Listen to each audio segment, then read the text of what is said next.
اگر ہم خزانہ ظاہر کریں تو ایسے لوگ جو دولت کے پیاسے ہیں، دولت ان کی آنکھوں اور ان کی زندگی کی ایک خواہش ہے ان دولت کو پانا،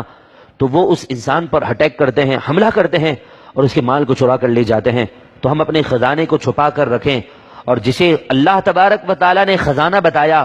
جسے اللہ اور اس کے رسول نے ایک دولت بتائی، اس دولت کو ہم لوگوں کے سامنے برملا جو ہے وہ لے کر گھومتے پھرتے ہیں۔ یہ کہاں کی عقل مندی ہے؟ بظاہر 4 ٹکے کو ہم چھپا کر رکھیں،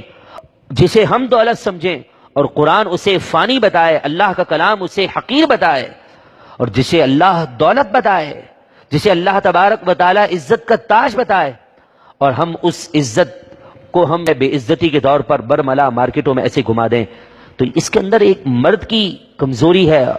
آپ اور میں غور کر لیں کہ ہم نے اپنے خزانے کو چھپا کر رکھا، اکاؤنٹ کے اندر بالکل محفوظ کسی اچھی بینک کے اندر رکھا، اور جو ہمارے گھر کی بینک ہے اس کے اندر جو ہماری سب سے بہترین عزت ہے ہم نے اس کو برملا لوگوں کے سامنے ظاہر کر دیا۔ آپ کو اللہ تبارک و تعالیٰ نے نعمت دی ہے تو آپ چھپا کر رکھیں،